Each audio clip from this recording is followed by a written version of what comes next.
Hello and welcome to Encore. Coming up in today's music show, sumptuous scores and some of the most memorable soundtracks in cinema. Composer Ennio Morricone gets an Oscar for his work on Quentin Tarantino's latest film. France marks 25 years since the passing of iconic singer-songwriter Serge Gainsbourg, with re-editions of his work and some artistic tributes. And we catch up with Britpop band The Coral as they make a comeback with a new album after a 5-year break.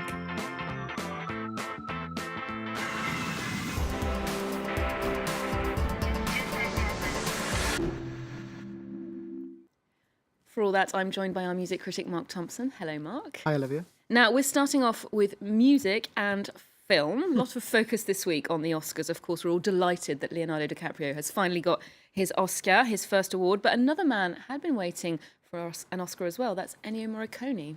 Yes, there are certain titans when it comes to film scores. Hans Zimmer, John Williams, and of course, Ennio Morricone. He had received a Lifetime Achievement Award around a decade ago, but this is his first competitive Oscar. Unlike Leo, you could say this is really an accumulative award over, he's been in charge of 600 film scores in total, and some very notable ones. He obviously made his name with the spaghetti westerns, as they're called, but he really thinks of that as a derogatory term. But he's just in charge of these really iconic scores for such a long period of time.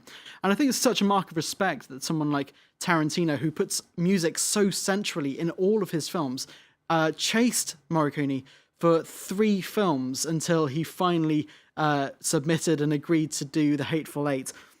And what's kind of interesting is that Tarantino wanted Morricone because he's like, well, you're the sound of the West, and this wants to be a Western. And Morricone, the first thing he saw was this film and was like, it's not a Western, it's an adventure film. So he took it his own way completely anyway. You don't argue with him, do you? No, you don't. Morricone himself, though, always wanted to be known as this classical composer. This is what he said about it. My real purpose was to write classical music. Ever since music school, that was my real ambition. Then, of course, you have to earn enough to live, and you can make money from film music if the film is successful. Not a lot, but enough.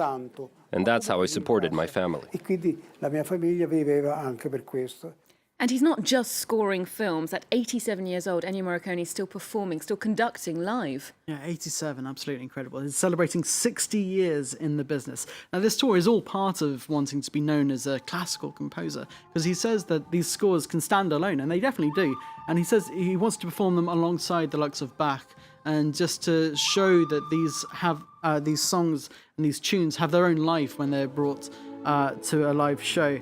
And the tour does include some of his finest work, including from the spaghetti western. So if you fancy being Clint Eastwood for an afternoon or an evening, I think that's not a bad place to go. Yeah. So as you say, it's incredible stamina for a man of 87, though. Definitely one to catch while he's still performing. Now, moving back here to France, people are remembering Serge Gainsbourg. I don't think he needs any introduction. The legendary singer-songwriter passed away 25 years ago now. Yes, he was more than just a musician. He was an actor, a cultural icon, an author. So it's quite fitting that people across France and Paris in particular are celebrating and remembering his life and career in a variety of ways. There's a couple of albums coming out looking back at his past work, including his collaborations with several female artists, including Brigitte Bardot and his eventual wife, Jane Birkin. And there are obviously tribute concerts, there's photography exhibits here in the city, and there are 2 new books as well, including one which looks at his version of the Marseillaise, which is trademark Gainsbourg controversy, led to him having to cancel shows and having bomb threats and receiving... reggae version, if I remember correctly. Yeah, it's a reggae version of the song, and it was just everything he did was such a controversial Now, he was man. He was very famous in France in the 60s, but I remember the way he came to international acclaim was that song Je t'aime moi non plus in 1969, quite a racy song, banned in some countries, in fact. Yeah, it's a song he wrote for Brigitte Bardot after they had a very awkward date, and she wanted him to impress her. And so he wrote this song and eventually having to record it with Jane Birkin. Josh Vardy looks back at his life and career. one of Serge Gainsbourg's final screen appearances before his death from a heart attack in 1991. Il y avait une trilogie dans ma vie, c'était le tabac, l'alcool et les femmes. Des petits trous, toujours des petits trous, des trous de seconde classe. Gainsbourg forgot the fourth, his own music. This was his first hit in 1958, 30 years after his birth, as Lucien Gainsbourg in Paris in 1928. J'étais un petit garçon adorable, mignon comme tout. He was a gifted child who went on to study painting at Paris's famous art school, the Beaux-Arts. But he soon turned towards music and started making a name for himself in local bars. Meanwhile, among a string of girlfriends, he married twice before a short but passionate affair with Brigitte Bardot. Then he fell for the young English singer and actress Jane Birkin, a love affair that lasted 10 years. Gainsbourg died at 62. And 25 years on, there are still few contenders to his celebrated position as France's leading provocateur. Now we've got another blast from the more recent past, perhaps this time. You've been speaking to British band The Coral, who are back with their first record in 5 years. Yes, when they came out, they were initially these sort of cheeky northern chappies from Liverpool, and their image was of being these dope-smoking, pop, Beatles-loving Liverpool band. It's not really a sustainable image as the band grows up. And they did take 5 years off to kind of look at that and see how they could have this pop sound, but also a more mature one. I think they're getting closer. They don't really have any singles like Dreaming of You yet. They are going in the right direction. This is what they had to say about their new record. After a decade of spending their time either in the studio or on the road, 5 years ago the Coral announced they were going on an indefinite hiatus. The pressure had taken its toll. Now they're back with a new album and a new perspective.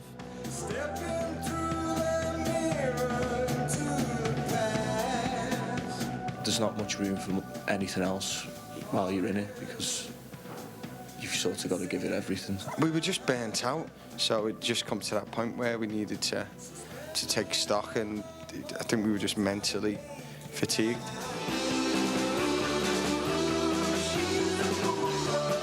During the break between albums, the band picked up a new guitarist, and they didn't have to look too far.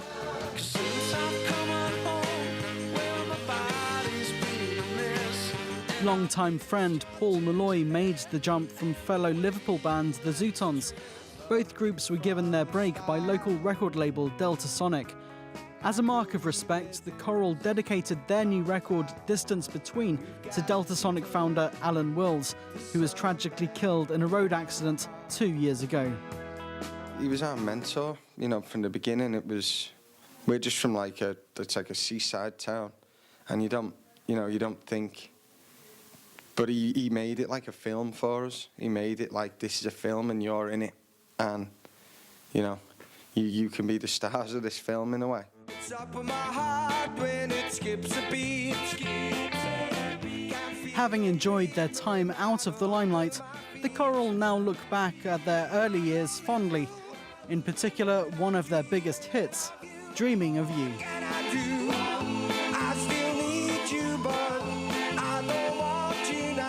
It's weird because I think I wrote it when I was like 17. It seems like you meet young fans and they really like that song and connect to it, which is probably because we did it when we were so young and it's coming from that place. It's like screaming to get out your bedroom in a way. That single from the Coral's first ever EP remains their best-selling to date, something the band are eager to change with the release of their 8th record. We're moving to classical music now at Berlin's Philharmonic Concert Hall, where some 2,000 migrants and voluntary workers were invited to a free recital this week.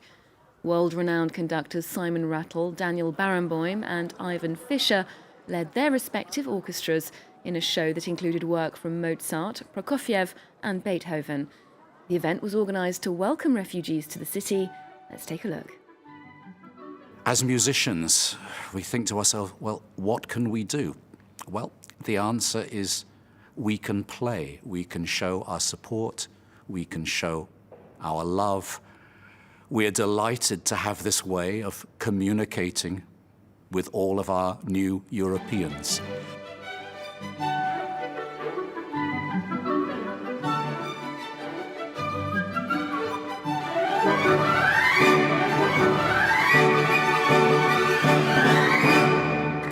We, as refugees, we suffer a lot, but today, for a little time, I forget all that and just enjoy the moment and forget everything.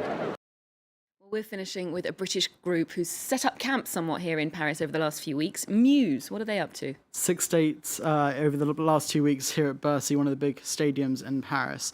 Their albums, I feel, have fluctuated in quality over the years, but the one thing they've always been known for is their big live shows. And that's very poignant for this tour. They've included holograms and drones. Drones, obviously, the title of their last album. That should be a great show here in Paris, but also at Glastonbury, where they've announced they're going to be headlining the Pyramid stage.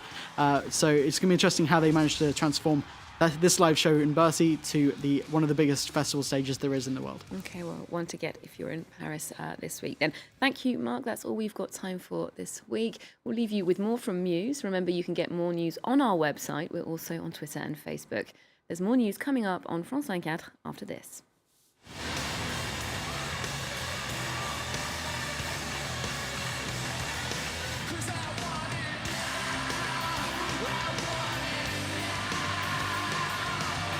Keep me